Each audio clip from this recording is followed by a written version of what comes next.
지난주에는 외로운 독백을 깨는 능력이라는 제목으로 욥기 3장 4장의 말씀을 선포했습니다. 한 주간도 공감 능력을 가지고 외로운 독백을 깨트리며 사셨는지요? 우리 주변에 외로워하는 자들이 너무나 많습니다.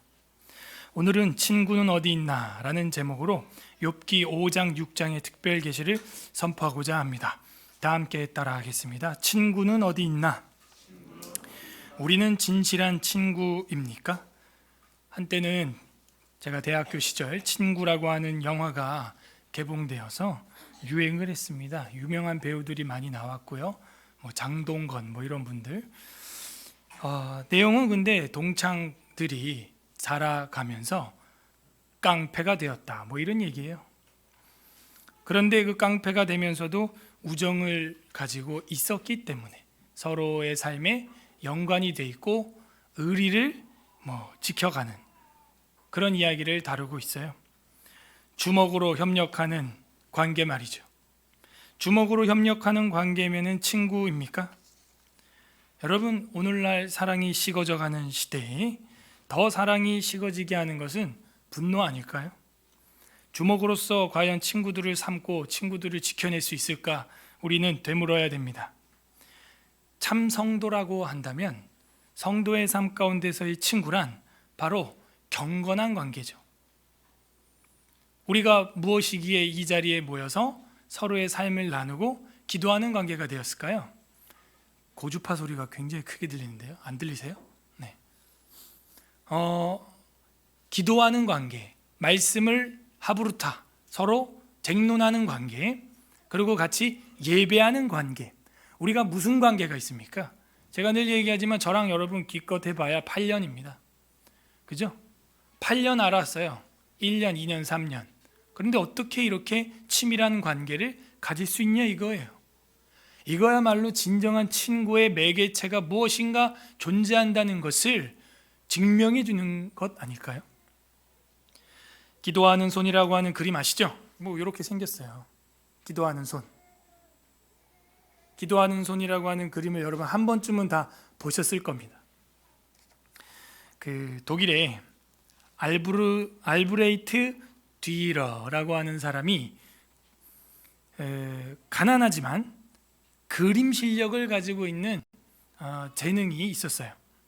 그런데 친구랑 함께 그 그림에 대한 열망, 꿈을 가지고 삶을 준비하는 가운데 난관을 만나게 되는데요.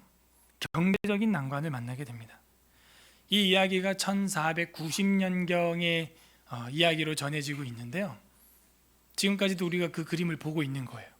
그러면 그 두 친구가 그 손을 그렸다는 이야기인가?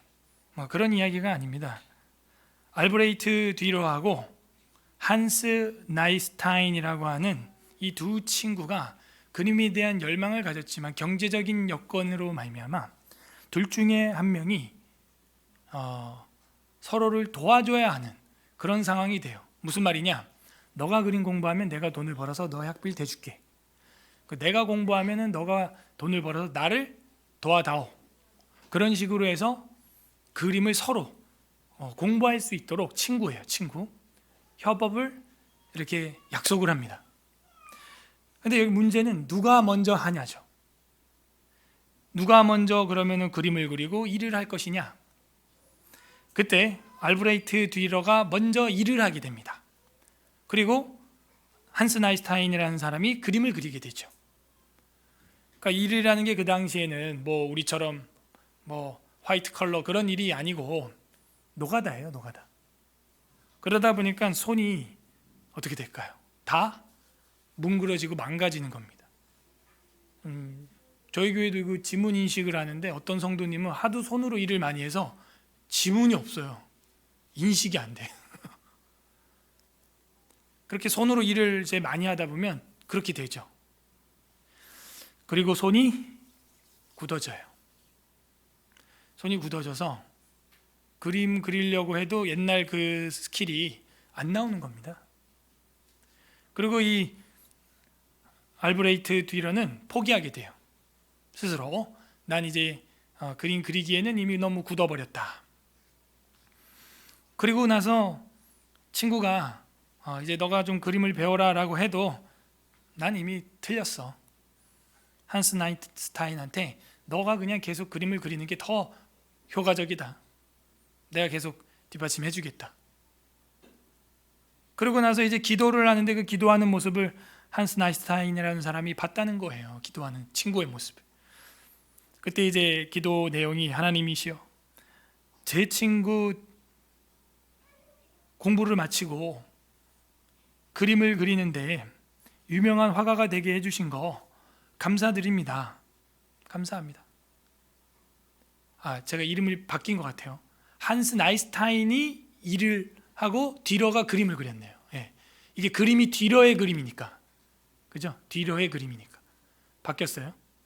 그래서 그 한스 나이스타인이 기도한 거죠. 그러면 하나님이시여 감사합니다. 듀러가 이제 공부를 마치고 그림이 팔리는 화가가 되게 해주신 거 감사합니다 하면서 한스 나이스타인이 기도를 한 거예요. 그 기도하는 모습을 본 거죠, 친구가. 그리고 그 손을 그림으로 그린 게 바로 알브레히트 듀러의 소묘, 기도하는 손이 되는 겁니다. 그래서 그게 유명한 기도하는 손이 됐는데, 그 손을 보면 되게 거칠어요. 거칠고 힘줄도 막 튀어나와 있고 핏줄도 막 울퉁불퉁 거칠게 튀어나와 있죠. 그러면서 그 친구는 계속해서 저의 손은 노동으로 마디가 뒤틀려 버려서 더 이상 그림을 그릴 수 없지만 듀러는 앞으로도 유명한 화가가 되게 해 주시옵소서 하면서 한스 나이스타인이 그렇게 기도를 하는 것을 듀러가 보고 그 손을 그린 거예요. 이렇게 기도하는 친구, 그 기도에 감동을 받아서 눈물을 흘리면서 그 뒤틀려진 한스의 손을 그림으로 그리게 되었고, 이것이 그 유명한 기도하는 손. 이거야말로 친구 이야기에 어울리는 우리 성도의 예화라면 예화가 될 수 있지 않겠어요? 주먹의 세계가 아니고요. 가수 조용필이 노래했던 친구여라고 하는 그 노래는 바로 이런 친구를 두고 그리워해서 불렀던 노래 아닐까요? 주먹의 친구가 아니고요. 오늘 성경에는요, 이 한스 나이스타인과는 정반대되는 친구의 이야기가 나옵니다. 최고의 재해를 가지고 있는 엘리바스, 그의 친구 욥에게 하는 이야기예요. 그게 5장의 이야기고, 그거에 대한 답변이 6장에 대한 이야기입니다. 친구, 과연 친구는 어떤 사람일까? 오늘 성경 말씀을 통해서 우리에게 계시해 주고 있습니다. 우리가 여기서 세 명의 친구 중에서 특히 이 엘리바스를 다루는 이유는 그가 그 세 친구 중에서는 제일 지혜로웠던 사람이기 때문이에요. 그래서 제일 처음 나오잖아요. 제일 많이 나오고 제일 길게 나와요. 그러나 이러한 친구들의 논쟁은 갈수록 짧아집니다. 제가 저번에도 말씀드렸다시피 3번의 사이클이 나와요. 엘리바스 빌닷소바, 엘리바스 빌닷소바, 엘리바스 빌닷 하면서 탁 끝납니다. 그런데 그 페이지 수를 여러분이 세어보시면 갈수록 줄어들어요. 갈수록 줄어들어요. 친구도 한두 번 위로 한답시고 이렇게 정죄를 하는데 그것도 오래 못 간다는 거예요. 그나마도. 부디 오늘 말씀을 통해서 진정한 친구를 우리가 만나고 진정한 친구가 되어줄 수 있는 서울 에스라 교회 교우 여러분 되시기를, 성도 여러분 서로 되어주시기를 주님의 이름으로 소망합니다. 아멘. 5장 먼저 보겠습니다. 우리가 본문 6장 읽었지만 5장이 중요해요. 5장을 봐야 이 6장의 이 욥의 말이 이해가 됩니다. 자, 5장 1절부터 7절까지는 미련한 자는 죽는다라고 하는 엘리바스의 이야기가 나와요. 미련한 자는 죽는다. 말이야 맞는 얘기죠. 너는 부르짖어보라. 내게 응답할 자가 있겠느냐. 엘리바스가 이야기하는 겁니다. 5장 전체는 지난주에 이어서. 이게 무슨 얘기예요? 지금 첫 절부터 또 욥한테 하는 얘기잖아요. 너는 부르짖어봐라. 너한테 그 기도에 응답할 자가 있겠느냐? 이 말은 뭐예요? 너는 기도 응답 받을 자격도 안 돼. 거룩한 자 중에 내가 누구에게로 향하겠느냐? 번역이 어렵죠? 이런 거는 표준세 번역이나 좀 다른 번역본들을 살펴보는 것도 괜찮다고 제가 권장을 해드립니다. 거룩한 자 중에 네가 누구에게로 향하겠느냐? 이 거룩한 자라고 하는 말은 가다시라고 하는 말인데 천사, 성도 이렇게 번역이 됩니다. 천사, 그러니까 영적 세계죠. 너희가 천사 중에서 너가 누구에게 의지하겠냐 이런 얘기예요. 거룩한 자 중에 너가 누구에게로 향하겠느냐? 천사 중에서 네가 누구에게 어느 천사한테 네가 의지할 수 있겠느냐? 의지할 만한 천사도 없다. 그만큼 지금 욥이 영적 도움을 받지 못한다는 거예요. 2절 분노가 미련한 자를 죽이고 시기가 어리석은 자를 멸하느니라.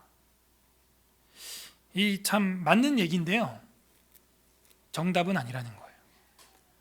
옳은 말이 정답은 아니라는 말입니다. 멋진 말이 그 상황이라는 배경을 두고 볼 때 정답은 아닐 수 있다는 거예요. 그럴싸한 말이 정답은 아니라는 거예요. 우리 세상에도 멋진 말, 그럴싸한 말, 옳은 말, 정의로운 말, 공의로운 말 하는 사람 많잖아요. 또 선거철 되면 또 얼마나 또 멋진 말들을 만들어 나올 거예요. 우린 여기서 분별을 해야 돼요. 배경이라는 걸 뒤에다가 싹 깔아봐요. 그러면 그 색깔이 탁 드러납니다. 이게 진짜 그 색깔인지. 뒤에다가 정확하게 대봐야 되는 거예요. 순결하고 정결한 하나님의 말씀을 도화지처럼 뒤에 싹 대봐요. 그러면 그게 확 드러나요. 어지러운 세상 속에서 그런 소리를 우리가 그냥 들어버리면 정확한 색감을 분별하기 어려워요. 말은 맞는 말이죠. 분노가 미련한 자를 죽이고 시기가 어리석은 자를 멸하느니라. 그러나 지금 이게 맞는 이야기냐 하는 거예요. 욥, 너 영적 도움 전혀 못 받잖아. 기도도 또 천사에게도. 근데 이거 참 아이러니한 거 뭔지 아세요? 지금 욥이 왜 힘들어하는 줄 아세요? 그러니까 전체를 늘 생각하셔야 됩니다. 엘리바스 말은 맞는 것 같죠? 너가 영이신 하나님의 기도에 응답을 받겠냐? 천사의 도움을 너가 향하겠냐? 이런 말 했잖아요, 첫 절에. 근데 아이러니하게도 욥은 뭐 때문에 힘들어? 누구 때문에 힘들어하는 거예요? 네? 그놈의 천사 때문이죠. 1장 기억나요? 어전회의가 열렸는데 누가 모여 있어요? 그 하나님의 사람들, 하나님의 영들이 모여서 있었잖아요. 그리고 그 중에 또 다른 영, 사탄이, 그것도 검은 천사 아닙니까? 그 사탄이 또 그 앞에 섰고, 또 거기에 또 하나님이 그 섭리 가운데 이걸 허락하셔서 욥이 고생하는 거잖아요. 완전히 정반대인데 엘리바스는 그것도 모르고 너가 하나님께 기도 응답을 받겠냐? 네가 천사를 향해서 의지할 수 있겠냐? 이런 말을 하는 거예요. 그들 때문에 욥이 지금 시험당하고 힘들어하고 있는데 하하. 그러니까 이 영적인 이 배경 이거 없이는요 안 통하는 거예요. 안타깝습니다. 그러면서 그 욥한테 미련하다고, 어리석다고 이런 말을 하는 거예요. 예수 그리스도께서는 뭐라고 이야기하셨습니까? 너 친구 보고 미련하다 하지 말아라. 지옥불에 떨어진다. 너 라카라 하지 말아라. 너 공에 잡혀가. 네가 무슨 말로 하든지 그 말로 네가 의롭다함을 받고 그 말로 정죄함을 받으리라. 3절 내가 미련한 자가 뿌리 내리는 것을 보고 그의 집을 당장에 져줘야하노라. 또 미련하대요. 참 친구가 와서 할 소린가. 너가 미련해서 그렇게 된 거 아니냐 이런 말을 하는 거예요. 계속해서 반복되는 이 미련하다라고 하는 말은요, 어리석은이라는 말이랑 같은데 지금 3번이나 반복됐기 때문에 우리가 좀 살펴봐야겠어요. 에빌이라고 하는 말인데, 이 에빌이라고 하는 히브리어는요, 원래의 기본 어근이 괴팍하다 이런 뜻이에요. 그러니까 미련한 자는요, 대체로 보면 성격이 괴팍해요. 대책이 없어요. 괴팍해. 미련한 자예요. 쉽게 분노하죠. 그리고 후회하죠. 미련한 자예요.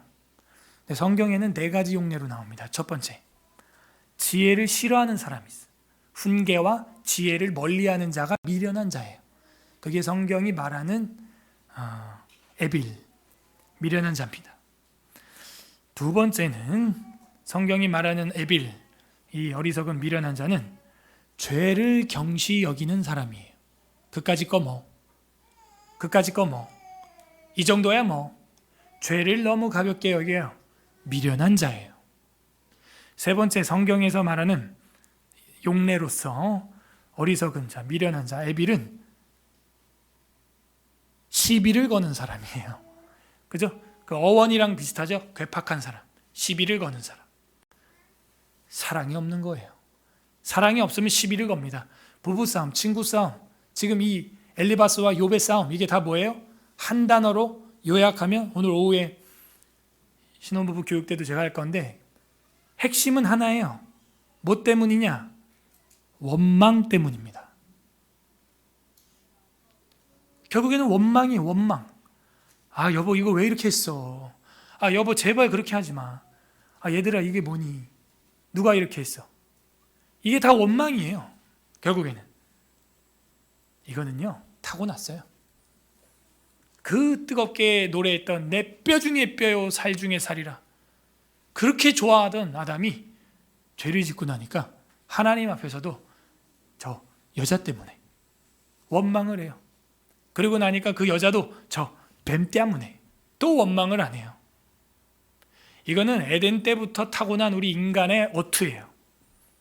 전적 부패예요. 이 원망이라는 말, 근데 그게 시비를 거는 거죠. 원망의 말만 안 해도 시비를 안 걸어요. 부부싸움의 원리는 여기서 다 나타나요. 미련한 남편, 미련한 아내의 말투를 보세요. 따집니다. 남편한테 질문을 해야 되는데 따진다고요. 모르면 묻고 순종해야 되는데 따진다고요. 미련한 남편은 뭡니까? 죽도록 아내를 사랑해야 되는데 따진다고요. 원망한다고요. 그러니까 여러분, 질문이 원망조가 되지 않도록 특히 조심하셔야 돼요. 특히. 아, 부부싸움 뭐예요? 다 그거예요. 다. 치약 누가 이렇게 짰어? 신발 누가 이렇게 정리했어? 다 원망이에요. 달리 원망이 아니죠. 시비를 거는 것입니다. 그게 미련한 자예요. 4번째, 성경이 말하는 어리석은 자, 미련한 자는 음란한 자입니다. 음탕한 사람, 그 사람을 미련한 자라고 성경은 기록하고, 그런 음란한 여자를 따라가는 남자를 어리석은 자의 발걸음이라고 성경은 기록하고 있어요. 쾌락주의자, 그게 어리석고 미련한 거예요. 근데 지금 제가 이게 설교할 때 여러분 정신을 바짝 차려야 돼요. 그래서 엘리바스가 맞는 말을 했다는 거예요. 그러니까 미련한 자라는 뜻은 그렇다는 거고요. 그리고 말도 멋있어요. 미련한 자가 뿌리 내리는 건 내가 본 꼴이 없다. 그러니까 미련한 자는 자리를 잡지 못한다는 거예요. 맞는 얘기죠. 근데 지금 이 상황이라는 화이트 밸런스를 탁 줬을 때는 맞는 이야기가 아니에요. 색감이 안 맞아요. 근데 지금 욥한테 그런 얘기를 하는 거예요. 엘리바스가. 너 미련해. 그래서 뿌리 못 내리고 네 아들, 딸들 다 죽은 거야. 뿌리 못 내렸잖아. 뿌리를 내려야 열매 맺고 자자손손 열매 보는데, 이런 잔인한 말이 어디 있어요? 잔인한 말. 아니, 한 아들이 다쳐도 가슴이 아픈데 10명의 자녀를 잃어버린 자기 친구한테 이런 말을 한다는 것은 너무 잔인한 거예요. 너무 잔인.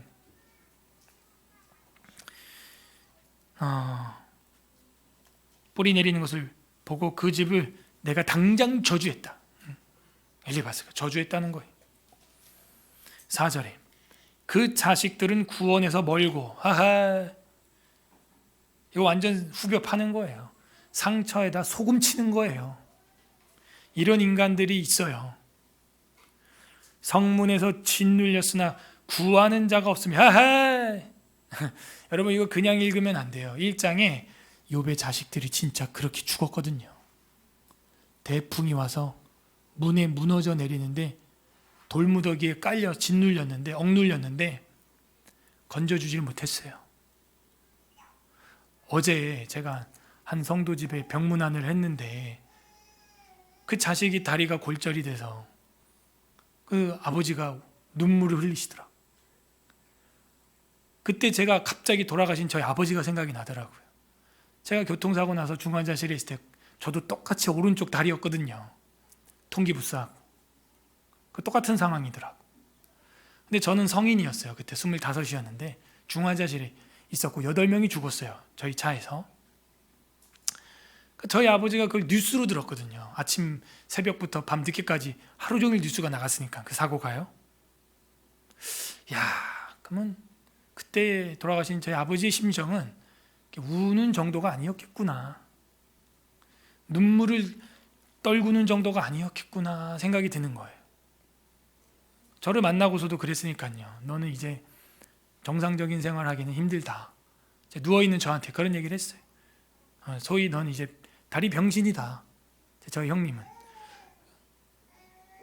그래서 그때 그 진천에 제가 있었는데 서울에서 진천까지 가족들이 다 내려오면서 무슨 생각이었을까? 그러니까 아버지가 저를 딱 보더니 그 면회 10분밖에 안 되잖아요. 하루에 중간자실은. 할 말을 찾지 못해요. 그게 차라리 낫죠. 그게 친구죠, 진짜. 그리고 할 말을 찾지 못하니까 어떻게 했냐면 아버지가 지금도 기억나요. 저는 막 사경을 헤매는데 그때 마약 진통제를 하루에도 몇 병씩 맞았어요, 제가. 근데 너무 아프니까 아버지가 듣던 이어폰에 늘 이렇게 노래나 찬양이나 이런 거 늘 들으시는 걸 좋아하셨는데 그 환자실에 들어오셔가지고 딱 그걸 빼더니 그냥 제 귀에 탁 꼽아주시는 거예요.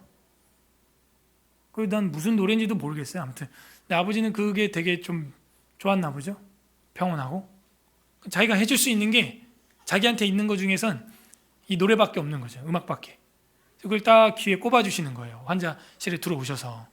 기억도 안 나요. 무슨 음악인지. 저는 아파 죽겠는데 전 너무 아파서 막 하루 종일 울었거든요. 또 울면 각막이 다 찢어져가지고 눈이 쓰려. 그래서 또 아프다고 울고. 그러니까 다리가 아파, 허리가 아프고 목이 아파서 울면 눈물이 나는데 눈물이 나면 또 각막이 다 찢어져가지고 그래서 교통사고 때 그 미세한 유리 분자로 각막이 다 스크래치가 난 거예요. 그러면 또 아프다고 고함을 치고 그러면 간호사가 와서 증류수로 눈에 막 갖다 들이붓고 침대 다 젖어갖고 또 시트 갈고 막 난리도 아니었습니다. 근데 무슨 그 음악이 저한테 위로가 됐겠어요? 근데 지금 보니까 뭐가 위로가 된 것 같아요? 그런 침묵과 그런 작은 그냥 행동이 위로가 된 거죠. 그 음악이 아니고요. 근데 지금 이 엘리바스는 다친데 아픈데 소금 뿌리고 있어요. 네 자식 구원에서 멀었지? 성문이 무너졌을 때 거기 억눌렸는데 구하는 자 없었잖아. 너가 미련해서 그런 거야 라는 이야기죠. 하하, 안타깝습니다. 그런 얘기를 하는 거예요. 교통사고가 났는데 8명 죽었지? 근데 너가 미련해서 그런 거야. 차에 그 찌부돼가지고 다 죽었잖아. 그 건져줄 자 없었지? 그 할 소리입니까? 5절에 그가 추수한 것은 줄인 자가 먹되 덫에 걸린 것도 빼앗으며 올무가 그의 재산을 향하며 입을 벌리느니라. 네가 했던 모든 수입 타인이 다 가져간다. 재난은 티끌에서 일어나는 것이 아니고 고생은 흙에서 나는 것이 아니니라. 이게 무슨 얘기냐면 아니 땡굴뚝에 연기 나겠냐? 응? 재난과 고생은 괜히 그런 땅에 있는 먼지 때문에 일어나는 게 아니야. 이런 얘기를 합니다. 그러면서 흙에서 나는 것이 아니다. 이런 얘기를 하는데 이 흙이라는 말이 아다마라는 말이거든요. 아담. 그러니까는 이 아담아라고 하는 히브리어를 쓸 때 아담이 생각날 수밖에 없고, 그 아담이 고생하게 된 원인은 뭐예요? 자기 죄 때문이죠. 지금 그런 언어를 지혜로운 엘리바스가 여기다 다 녹여내고 있는 거예요. 자식들 죽은 이야기, 집이 무너져 깔려 죽은 이야기부터 해서 아담이 왜 땀을 흘리고 엉겅퀴와 가시를 거두는 고생을 하게 됐는 것부터 해서 그런 걸 여기 다 녹여내니까 이건 어마어마한 이야기입니다, 지금. 그러니까는 뭐 잘 성경 모르는 사람이 보면 뭔 소리야, 재미없어 이러고 덮어버리는데, 아는 사람이 보면요, 이거는 박수칠 일이고 경탄할 일. 욥이야말로 정말 최고의 문학 표현을 가지고 있다는 말이 맞는 거죠. 후벼 파는 거예요. 아담이 왜 고생을 하게 되었겠냐? 다 그 이유가 있는 거야. 죄를 졌으니까. 욥 너도 죄진 거 아니야? 그 얘기예요. 7절 사람은 고생을 위하여 났으니 불꽃이 위로 날아가는 것 같으니라. 네 인생이 불타는 한 불꽃은 위로 튀는 거지. 8절부터 16절까지는 하나님을 찾아라 라는 이야기입니다. 나라면 하나님을 찾겠고 하면서 자기가 더 우월하다라는 걸 표현하고 있고, 교만함을 말해요. 내 일을 하나님께 의탁하리라. 맞는 얘기인데 하나님 찾아야죠. 근데 환난 중에 있는 자는요, 스스로 하나님 찾아요. 그걸 굳이 그렇게 말할 필요가 없어요. 하나님은 헤아릴 수 없이 큰 일을 행하시며, 욥이 그거 모르겠어요. 기이한 일을 셀 수 없이 행하시나니. 그러니까 엘리바스가 너 왜 하나님 찾아야 되는 줄 알아? 첫 번째, 하나님은 God Almighty, 전능하신 분이야. 지금 그 얘기를 하는 겁니다. 두 번째, 비를 땅에 내리시고 물을 밭에 보내시는 분이야. 기후도 조절할 수 있는 분이야. 그러니까 우리가 아까 기도했지만 지금 이 눈에도 안 보이는 조그만한 생명체, 그 코로나 코비드-19 때문에 우리가 이렇게 고생하고 있는데 그 모든 삼라만상을 움직이시는 게 하나님이야. 세 번째, 낮은 자를 높이 드시고 애곡하는 자를 일으키사 구원에 이르게 하시는 이도 하나님이야. 이거 누가 모릅니까? 우리 사무에서 공부했잖아요. 한나의 기도 기억나세요? 진토 중에도 일으키시고 교만한 자는 부서뜨리시는. 그거 다 아는 겁니다, 우리도. 그러니까 하나님을 의지하라는 거예요. 12절 하나님은 교활한 자의 계획을 꺾으사 그들의 손이 성공하지 못하게 하시며, 13절 지혜로운 자가 자기의 계략에 빠지게 하시며 간교한 자의 계략을 무너뜨리심으로. 하나님은 이런 분이야. 그래서 너가 하나님을 찾아야 돼. 근데 제가 읽어보니까 지혜로운 자가 자기 계략에 빠진다 할 때 엘리바스도 빠진 것 같아요. 14절 그들은 낮에도 어두움을 만나고 대낮에도 더듬기를 밤과 같이 하느니라. 하나님은 가난한 자를 강한 자의 칼과 그의 입에서 또한 그들의 손에서 구출하는 구원의 주 아니겠냐. 그러니까 너는 하나님을 찾아. 나 같으면 하나님을 찾겠다. 16절 그러므로 가난한 자가 희망이 있고 악행이 스스로 입을 다무느니라. 허허. 욥 보고 뭐래요? 너 악행을 했어. 이제 이 악행을 좀 셔터마우스 하게 해야 돼. 그 입을 다물게 해야 된다고. 그러려면 너 하나님을 찾아. 누가 몰라요 그거를. 절대 여러분 환난 중에 있는 사람 문안 갔을 때, 위로문 갔을 때 이런 말 하지 마세요. 그 진정한 친구가 할 소리가 아니에요. 자, 17절부터 마지막 절까지는 때리시고 싸매시는 하나님. 어디서 많이 들어봤는데요? 때리시고 싸매시는 하나님. 어디 나와요?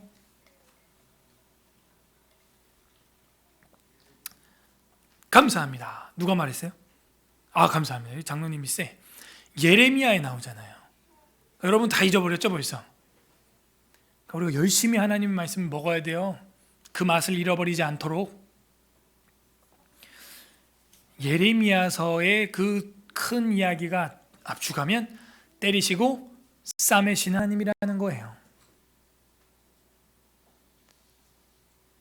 이사야네요. 네, 이사야가 때리시고 싸매신 하나님이네요. 그럼 예레미야는 뭐예요? 그렇죠. 뽑으시고 심으신 하나님이에요. 에스겔은 뭐예요? 모으시고, 그죠? 흩으신 하나님. 자, 이런 것도 우리 잊어버리면 안 되겠어요? 결국에는 그 이사야의 신학을 우리는 알아요. 근데 이 엘리바스가 그 이야기를 하네요. 17절 볼지어다 하나님께 징계받는 자에게는 복이 있나니. 자, 이것도 너 징계받는 중이야 이 얘기죠. 소금 뿌려요. 그런즉 너는 전능자의 징계를 없이 여기지 말지니라. 하나님은 아프게 하시다가 싸매시며 상하게 하시다가 그의 손으로 고치시나니. 그죠? 때리시고 싸매시는 하나님, 찢으시고 꼬매시는 하나님. 호세아서에도 나오죠. 그가 우리를 찢으셨으나 이제는 고쳐주신다. 19절에 6가지 환난에서 너를 구원하시며 7가지 환난이라도 그 재앙이 내게 미치지 않게 하시며. 그 6가지 7가지 하는 거 의미가 알죠? 왜 7가지예요? 네, 완벽한 환난, 그런 뜻이에요. 기근 때의 죽음에서 전쟁 때의 칼의 위협에서 너를 구원하실 터인즉 내 혀가 채찍을 피하여 숨을 수가 있고 멸망이 올 때에도 두려워하지 아니할 것이라. 너는 멸망과 기근을 비웃으며 들짐승을 두려워하지 말라. 들에 있는 돌이 너와 언약을 맺겠고 들짐승이 너와 화목하게 살 것이니라. 네가 네 장막의 평안함을 알고 네 우리를 살펴도 잃은 것이 없을 것이며 내 자손이 많아지며 내 후손이 땅의 풀과 같이 될 줄을 네가 알 것이라. 그러니까 때리셨던 하나님께 돌아가면은 다 회복되고 우양의 새끼와 모든 것이 복을 받을 것이다. 26절 네가 장수하다가 무덤에 이르리니 마치 곡식단을 제때에 들어올림 같으니라. 추수 때에 곡식을 모아놓고 그걸 들어올리는 것처럼 그 때가 그렇게 자연스럽게 이루어지는 것처럼 네가 자연스럽게 장수하고 곡식단이 들리에서 추수되는 것처럼 너가 죽어서 무덤에 그렇게 될 거다. 네 영혼이 하나님 앞에 그런 알곡으로 무덤에 들어갈 거라는 거예요. 표현도 참 기가 막히죠. 볼지어다 27절 합독합니다. 시작. 볼지어다 우리가 연구함. 그러니까 그렇게 지혜롭고 똑똑한 박사도요, 그렇게 나이가 많은 장로도요, 연구해 봐야 이런 정도 위로밖에 안 나와요.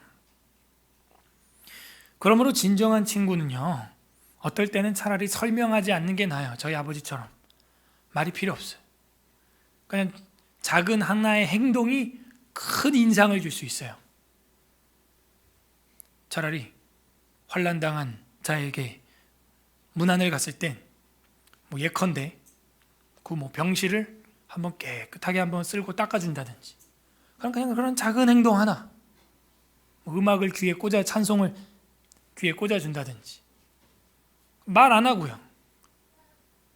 차라리 그런 작은 행동 하나가 설명하지 않는 것이 나을 수 있어요. 우린 굳이 설명을 하려고 그래요. 그러다가 이런 엘리바스 같은 실수를 해요. 우리는 굳이 이걸 연구하려고 해요. 우리가 연구한 바라고 하니까 엘리바스 혼자 생각이 아니죠? 그죠? 옆에 지금 빌닷하고 소발도 같이 있는 거예요. 친구가 3명인 이유가 뭐라 그랬어요? 그것도 온전한 친구였죠. 7일 동안 뭐 했다 그랬어요? 같이 슬퍼하고 침묵하고 있었다 그러잖아요. 또 왜 7일이라 그랬어요? 그 온전한 거라 그랬잖아요. 완벽한 멤버십의 온전한 병문도 그 입을 여는 순간, 그 연구한 것이 발설되는 순간, 이렇게 욥에게는 소금 뿌리는 것이 되는 겁니다. 다 된 밥에 재 뿌리는 거예요. 그래서 연구한 바다 한 것은, 연구는 시험, 조사, 발견 이런 뜻입니다. 우린 자꾸 그 원인을 자꾸 발견하려고 그래요. 내 거는 그렇게 해야죠. 근데 남의 거를 자꾸 조사하고 시험하고 연구하고 발견하려고 할 때가 많다는 거예요. 왜? 그게 재밌거든요. 남의 이야기하는 게 제일 재밌거든요. 성경은 지금 계시해주고 있는 거예요. 오늘 그렇게 하지 말라고. 큰 환난을 당한 자에게는 그런 거 하지 말라는 거예요. 우리의 삶에는요, 때론 설명할 수 없는 예외적인 삶의 부분들이 있음을 인정해야 됩니다. 제 아무리 똑똑해도, 목사, 총회장이라고 할지라도, 신학 박사라고 할지라도 극한의 상황은요, 설명이 안 되는 인생들이 있어요. 굳이 그걸 설명하려고 하지 마요. 이거는 우리 차원을 넘는 영적 차원의 문제잖아요. 잘못하면 엘리바스처럼 친구를 놓칠 수 있어요. 그의 말은 자신의 삶을 오히려 정죄하는 꼴이 되는 거예요. 욥이 대답합니다. 6장 1절부터 7절, 고달픈 인생이라고 말해요. 욥, 고달픈 인생. 욥이 대답하여 이르되 나의 괴로움을 달아보며 저울에 나의 파멸을 저울 위에 모두 놓을 수 있다면, 그러니까 나의 파멸이라고 되어 있는데 이 파멸이 재난, 재해입니다. 표현도 기가 막혀. 아무튼 대한민국의 파멸을 저울에 달아볼 수 있다면, 또 이것도 정치인들이 들으면 안 되는데, 또 이런 단어들도 구사하면서 멋지게 말을 해내면 또 안 되잖아요. 그러니까 나의 괴로움을 달아보고 내 파멸을 저울에 놓을 수 있다면 여러분에게 나의 고통을 보여줄 수 있겠는데, 이런 표현 생전 처음 듣죠? 그래서 이 욥기라는 성경은 사람이 쓴 것 같지 않다는 거예요. 맞죠? 3절, 바다의 모래보다도 무거울 것이라 그러므로 나의 말이 경솔하였구나. 자, 이게 자칫 보면은 인정하는 것 같지만 그게 아니잖아요. 그래, 욥이 인정하죠.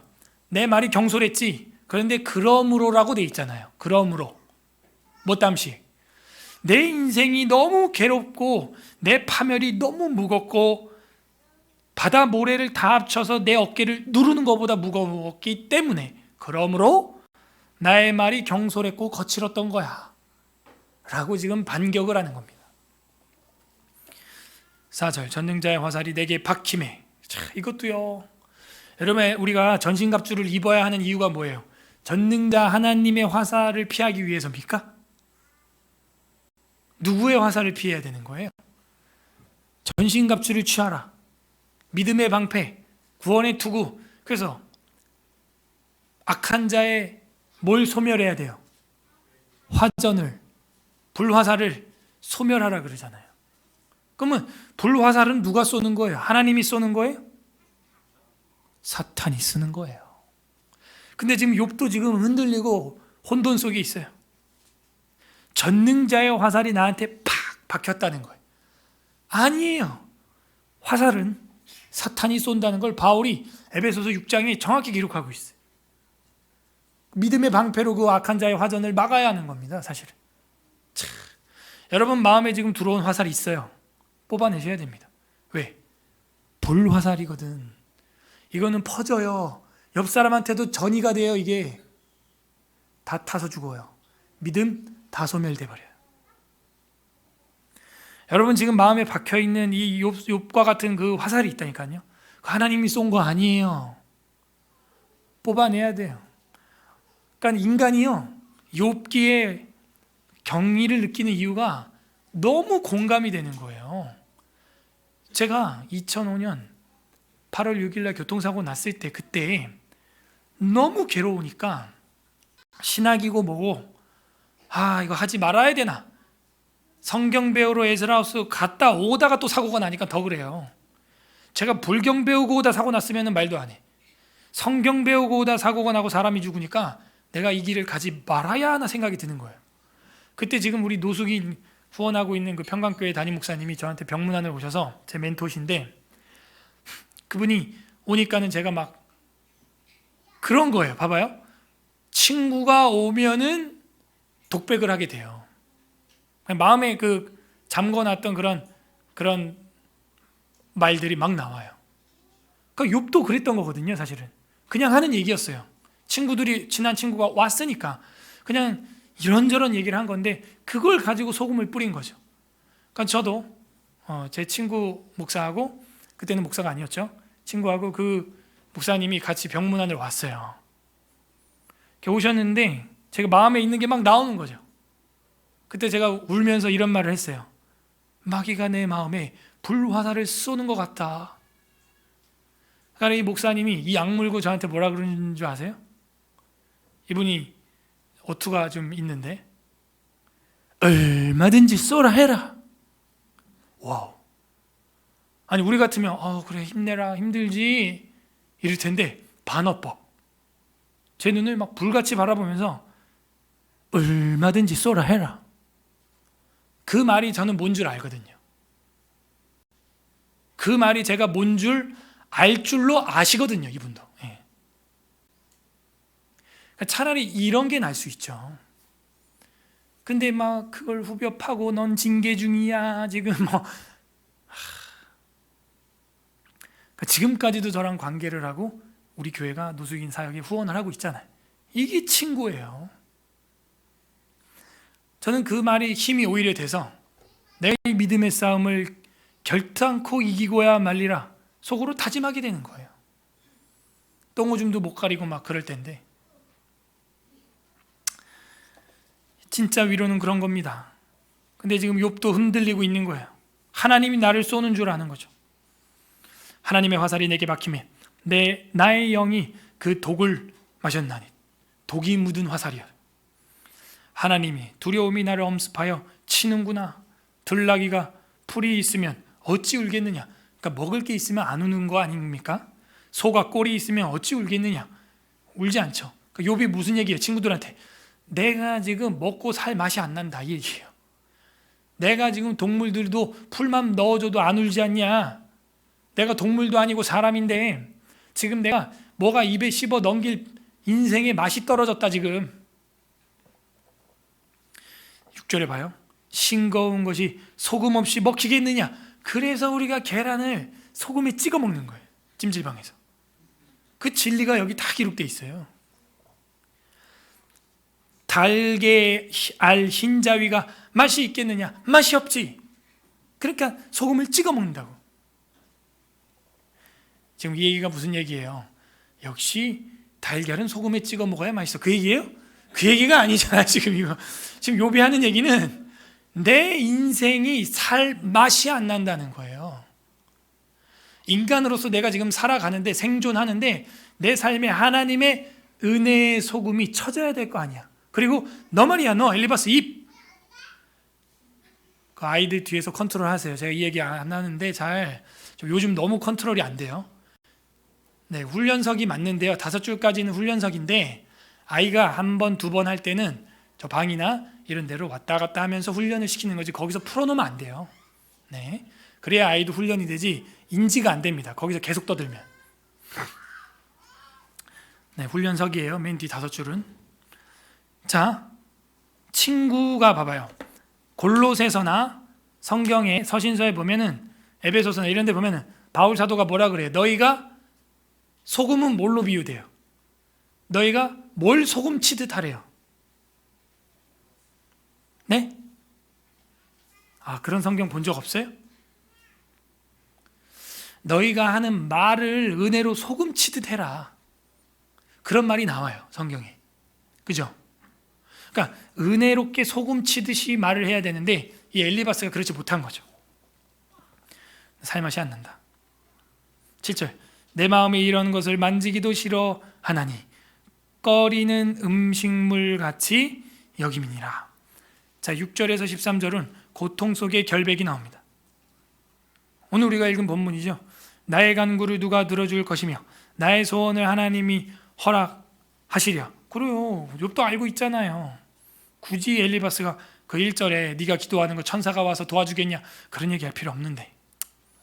9절. 이는 곧 나를 멸하시기를 기뻐하사 하나님이 그의 손을 들어 나를 끊어버리실 것이라. 지금 하나님이 기쁘게 날 치는 것 같아. 그러할지라도 10절 다 같이 읽습니다. 10절 중요합니다. 시작. 그러할지라도 내가 오히려 위로를 받고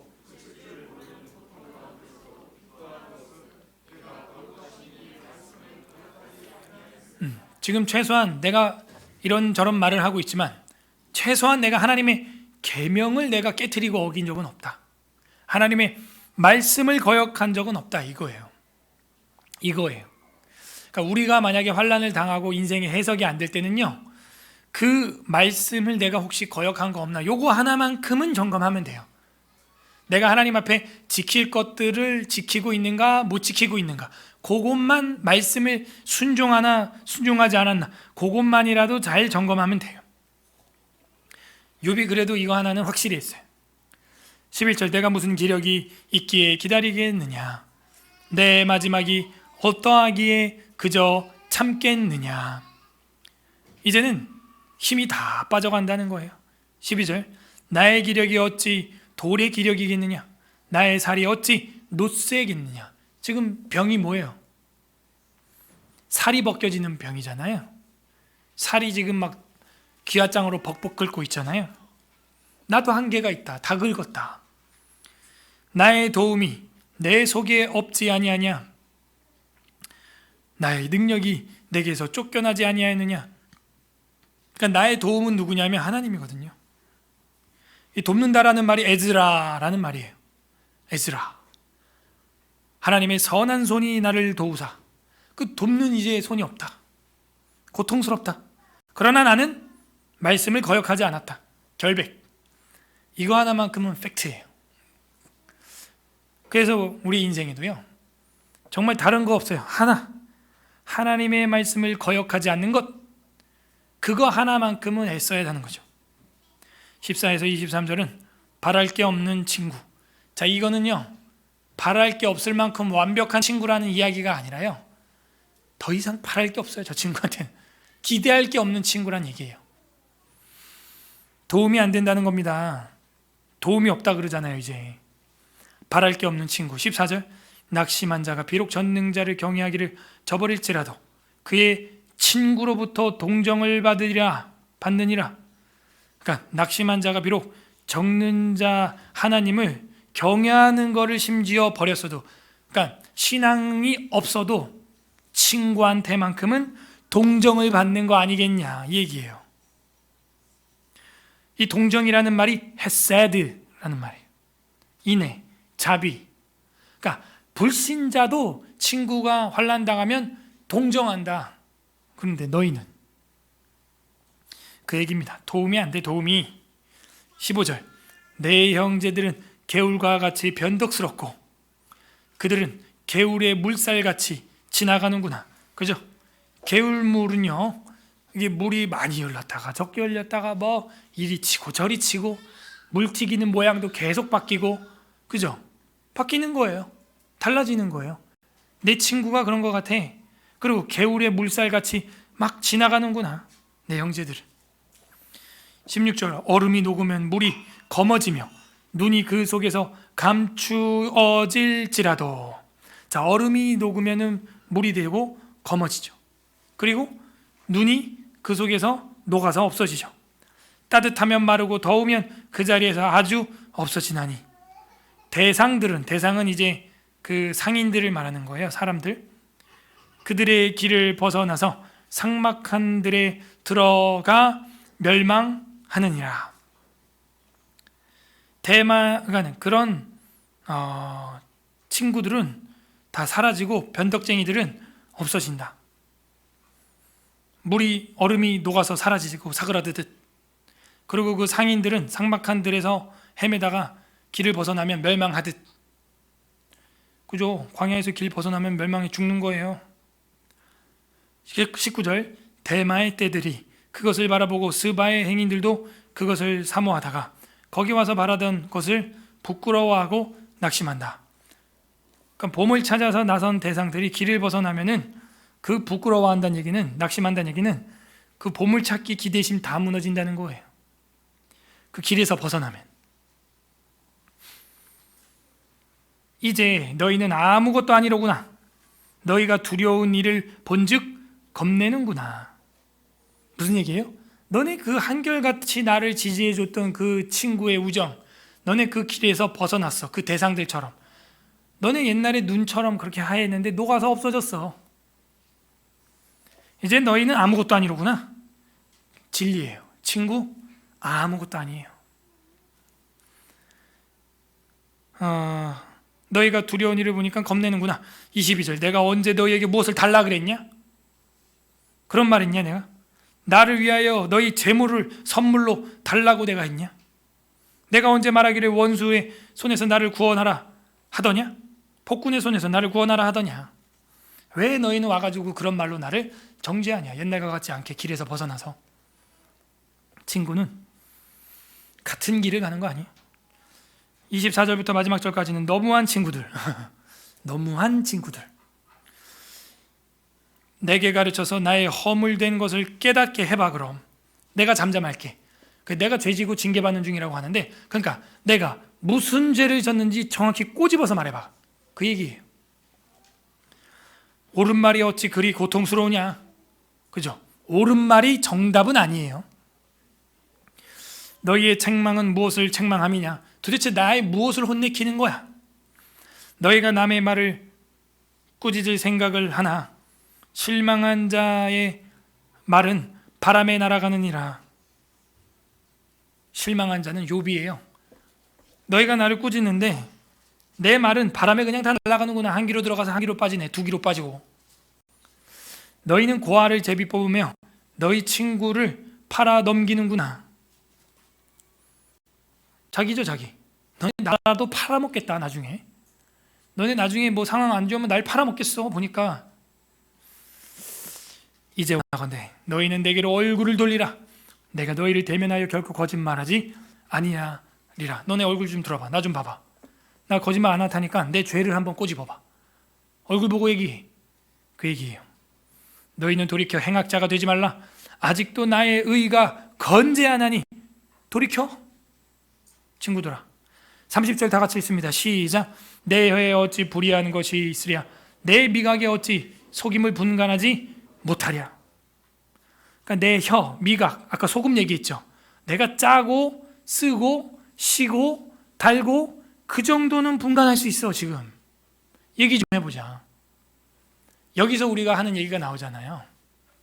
그 사람의 혀가 맛을 분별하듯 여러분 귀가 진리의 교회를 분별해야 한다는 것이죠. 자, 이렇게 하면서 욥의 이야기가 또 이어지는데 그건 다음 주에 보도록 하고요. 오늘 시간이 많이 가서 정리를 해보겠습니다. 진짜 친구는요, 설명하지 않아요.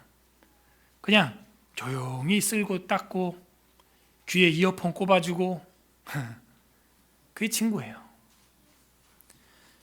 진정한 친구는 두 번째, 살맛나게 하는 거예요. 살맛나게 좀 해요. 좀 말을.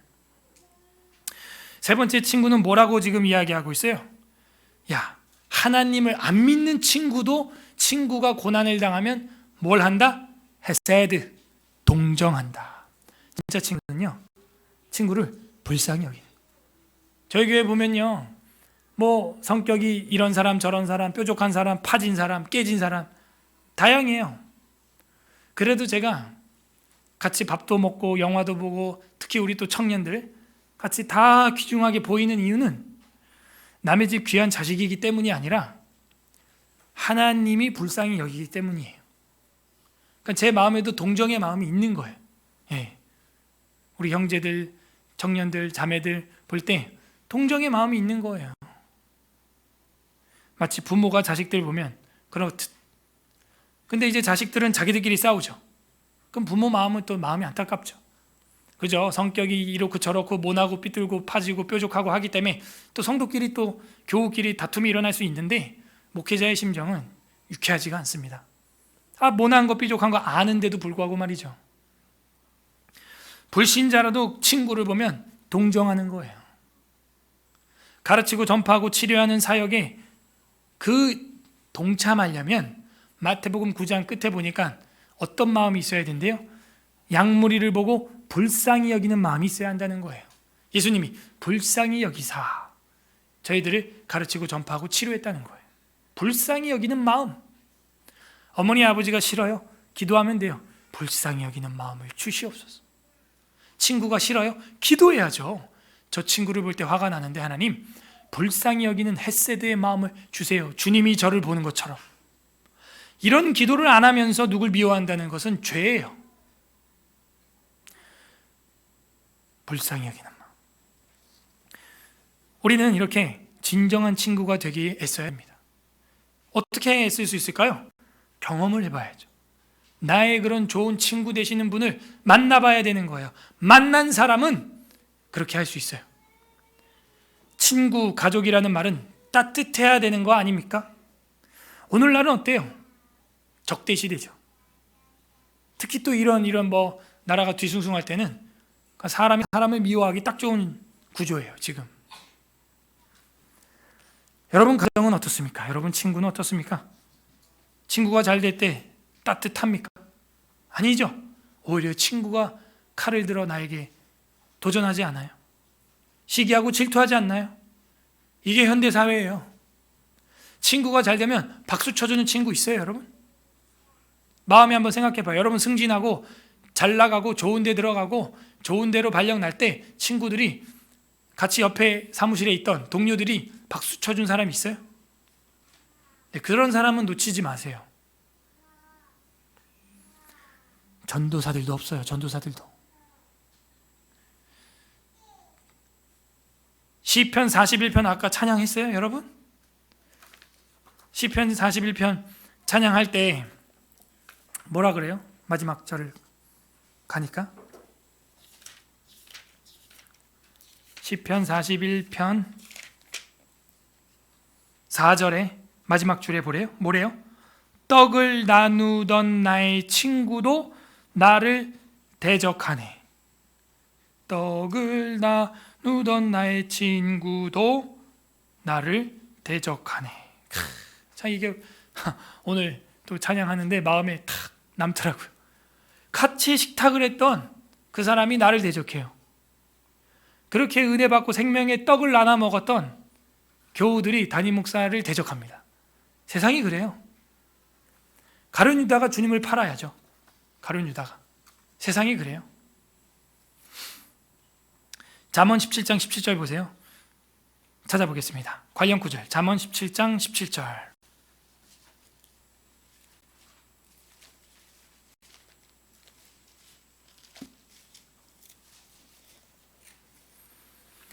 (929페이지) 929 잠언 17장 17절 합독합니다. 시작. 친구는 사랑이 끊어지지 아니하고 형제는 위급한 때를 위하여 낳느니라. 친구는 사랑이 끊이지 아니해요. 반대로 말하면 이게 진짜 친구다 이 얘기예요. 형제는 위급한 때 위에 있는 거예요. 위급할 때 도와주는 게 진짜 가족입니다. 18장 24절 그 다음 장 보세요. 잠언 18장 마지막 절 합독합니다. 시작. 많은 친구를 얻는 자는 해를 당하게 되거니와 어떤 친구는 형제보다 친밀하니라. 친구 많은 게 좋은 게 아니에요. 친구 그냥 막 여기저기 술 친구 먼 친구 막 그냥 문어발처럼 그렇게만 해놓는다고 되는 게 아니에요. 오히려 그렇게 많은 친구를 얻는 자는 해를 당할 수 있어요. 저희 아버지가 그랬던 것 같아요. 할아버지가 너무 유지고 사방 심리가 다 자기 땅이고 막 돈이 많다 보니까 사업을 10개를 말아먹어도 먹고 살 수 있는 거예요. 저희 아버지가 뭐 양돈, 오락실 뭐 안 한 게 없습니다. 다 했어요, 그 당시에. 그런데도 친구들이 덜러붙어가지고 돈 빌려달라고. 한 친구는 돈을 빌려줬더니 미국으로 도망갔어요. 그뿐만이 아니에요. 중학교 때부터 중마고였던 친구를 아버지가 끊어버리는 것도 제가 봤습니다. 그러니까 친구라는 사람들이 친구가 아니에요. 이게 뭐예요? 금융관계죠. 금융관계. 그러므로 많은 친구들을 얻는 자는 해를 당하게 되고 어떤 친구는 오히려 형제보다 친밀하니까요. 그런 친밀한 친구 한두 명 사귀는 게 나아요. 저는 친구로 한다면 뭐 여러분 빼고는 뭐 이렇게 많이 계시지만 그냥 진짜 어렸을 때부터 그 동창 친구로 친다면 한 명 있습니다. 한 명. 예. 많지 않고요. 영향가 없어요. 나머지는 다 도와달라고 오는 분들이, 동기들도, 동기 목사님들도 다 도와달라고 그런 분들이지, 진짜 뭐 짐을 덜어줄 수 있는 그런 친구는 없습니다. 저를 이용하려고 하는 친구는 많았어요. 뭐 교회도 마찬가지죠. 제가 동기들 중에서는 저만 지금 이렇게 교회를 개척해서 이렇게 하고 있으니까 뭐 도와달라는 얘기죠. 뭐 다 도움이 되는 적은 없었던 것 같아요. 웨스트민스터 신앙고백서 제8장 중보자 그리스도 4항에 보게 되면 정말 우리의 친구가 누구인지 우리는 확인하게 됩니다. 예수 그리스도, 이 직분을 주 예수께서는 아주 기꺼이 맡으셨다. 어떤 직분이냐? 어린 양으로서 대속의 직분. 이 직분을 이행하기 위하여 그는 율법 아래 태어나셨고 율법을 온전히 성취하셨으며 자신의 영혼이 가장 극심한 고뇌들을 직접 겪으셨으며 그의 몸으로는 가장 아픈 고통을 당하셨고 십자가에 못 박혀 죽으시고 장사되어 사망의 권세 아래 있었으나 결코 썩지 아니하셨다. 그리고 세상 끝날에 사람들과 천사들을 심판하기 위하여 그 중보자께서는 다시 오실 것이다. 이분이야말로 우리의 진짜 가까운 가족 아니겠어요? 그리고 이분이 우리를 향하여 친구라고 칭해 주셨죠. 여러분 교수님이, 여러분 목사님이 여러분한테 우리 친구합시다 이러면요, 이건 엄청난 영광이에요. 영광. 그렇다고 거기다 대놓고 그래 현우야 이러지 말고. 그러니까 친구하자는 말이 뭐예요? 그만큼 내가 너랑 편하게 지내고 싶다 이 얘기잖아요. 그죠? 그러니까 주님이 우리를 친구 삼아 주셨지만 우리가 예수님한테 친구야 이렇게 할 수 없죠. 그래서 우리가 찬송가 가사를 부를 때는 그걸 이제 바꾸는데, 신학적으로는 맞아요. 친구 삼아 주신 거죠. 삼아 주신 거죠. 영광이에요. 오늘 어떤 하나님 아버지의 마음이 있습니까? 우리를 위로하시고 진정한 동정으로 살맛나게 하시는, 위로하시는 친구 같은 분, 바로 그 예수 그리스도라는 거예요. 이게 내가 너의 친구 되어줄게. 그 세상에 노래도 윤복희 씨가 부른 노래가 그게 엄청 유행을 했잖아요. 그게 그런 친구가 없기 때문에, 갈망되는 시대였기 때문에. 그죠? 네가 만약 외로울 때면, 이거 있잖아요. 그게 원래 저거예요. 복음 가스펠 CCM이죠. CCM. 주님이 나를 병상 가운데 외로운데 위로해 주셨다는 걸 쓴 거예요. 실제로 그렇게. 그게 이제 우리 주님이라는 것을 교리적으로도 우리는 오늘 확인한 겁니다. 그게 하나님 아버지의 마음이에요. 각자 적용해 보시기 바랍니다. 나는 누구에게 그런 정말 설명하지 않고 살맛나게 하고 햇새들을 보여주는 친구였던가? 친구인가? 한 주간 그러면 누구에게 그렇게 해줄 친구가 주변에 지금 힘들어하는 분이 있는가? 소그룹 모임에 그걸 나누고 적용해 보세요. 우리 주 예수 그리스도께서는 진정한 친구 이상이셨습니다. 마지막 성경 요한복음 보겠습니다. 요한복음 11장 11절. 요한복음 11장 11절. 합독합니다. 165페이지 신약성경 165. 요한복음 11장 11절. 합독합니다. 시작. 이 말씀을 하신 후에 또 이르시되 우리 친구 나사로가 잠들었도다. 그러나 내가 깨우러 가노라. 생명을 불어넣어 주러 가노라. 우리 친구는 어떤 친구예요? 빚을 갚아주는 친구? 아니, 그 정도가 아니에요. 집을 지어주는 친구, 빵을 주는 친구, 그 정도가 아니라고요. 돈을 구워주고 이자 받는 친구, 그 정도가 아니라고요. 잃어버렸던 생명의 빚을 갚아주는, 생명을 불어넣어주는, 잠잔 우리를 깨워주는, 영생을 주는 친구라는 거예요. 친구. 친구는 원래 그냥 주는 게 친구 아니에요? 맞아요. 그냥 주는 게 친구예요. 저는 아직도 문화 충격이 하나 있는데, 기억에 남는 충격이, 어렸을 때 오락실에 가서 오락을 하는데 아버지가 오락실을 하셨으니까 뭐 제가 오락은 타고났죠. 뭐 오락을 하는데 친구가 중학교 1학년 때 빌려달라는 거예요, 100원을. 그래서 제가 100원을 줬죠. 그때 제 마음은 그냥 준 거예요. 근데 뭐가 충격이었냐면 다음날 이 친구가 100원을 저한테 주더라고요. 그래서 제가 왜 주냐 그랬더니 어제 너가 나한테 100원 줬잖아 이러는 거예요. 그게 충격이었어요. 그 전에는 초등학교 때도 누군가 친구한테 뭔가를 한다는 것은 그냥 하는 거지, 그렇게 했으니까 너 나한테 이렇게 해야 돼, 내가 이렇게 떡볶이 사는데 돈 썼으니까 너 나한테 떡볶이 사야 돼, 사야 돼, 이런 개념이 저한테는 중1 때까지 없었어요. 저한테는 그게 너무 단순한 거죠. 그걸 중1 때 처음 경험한 거예요. 내가 뭔가를 줬을 때 그걸 다시 어떻게 해서 주는구나. 근데 저는 솔직히 필요 없었거든요. 제 마음이었거든요. 그냥 줬던 제 마음이에요. 그냥. 근데 그게 다시 반납된 기분인 거예요, 저한테. 그래서 그 100원을 딱 들고 순간 많은 생각을 한 거예요. 굉장히 좀 사무적이고 계산적이구나. 아, 이게 세상이구나. 왜냐하면 중학교 되면서 이제 교복이라는 걸 입고 뭔가 굉장히 사무적이고 뭐 이런 느낌이었어요, 저한테는. 자, 세상은 이런 건가 보다 생각을 했는데, 제가 볼 땐 진짜 친구는 그런 게 아니에요. 그냥 주는 거죠. 우리 주님은 자기 생명을 나사로에게 그냥 주셨어요. 15장 13절 보세요. 우리 주님은 요한복음 15장 13절에 이런 친구예요. 합독하겠습니다. 시작. 사람이 친구를 위하여 자기의 목숨을 버리면 이보다 더 큰 사랑이 없나니 너희는 내가 명하는 대로 행하면 곧 나의 친구라. 이 말이 뭐예요? 내가 너희를 위하여 십자가에서 죽을 거야, 내가 진짜 친구 아니냐, 이 이야기를 하는 거예요. 그러니까 너는 이제 내 언약대로 행해, 그러면 내 친구가 되는 거야? 충격이에요.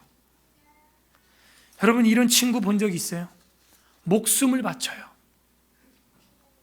목숨을 걸고 우리를 살려주신 친구분이세요. 친구 삼아주셨어요.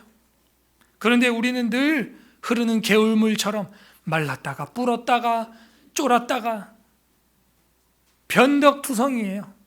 그게 우리예요. 성경 봤다가 덮었다가 안 봤다가, 목사가 보라 그럼 보는 척 하다가 또 덮어놓고 안 보고, 기도나 아예 덮어놓고, 예배를 드렸다가 안 드렸다가, 그게 우리예요. 근데 이 개울물 같은 우리를 주님이 사랑해 주신다는 거예요.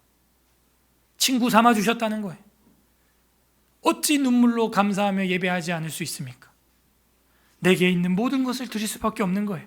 그 어떤 전우회보다도 깡패들의 주먹의리보다도, 아니 비교할 수도 없어요. 그거는 이거야말로 친구예요. 부디 오늘 말씀을 우리가 날마다 묵상함으로 한 주간 내가 정말 친구로 살아가고 있는가?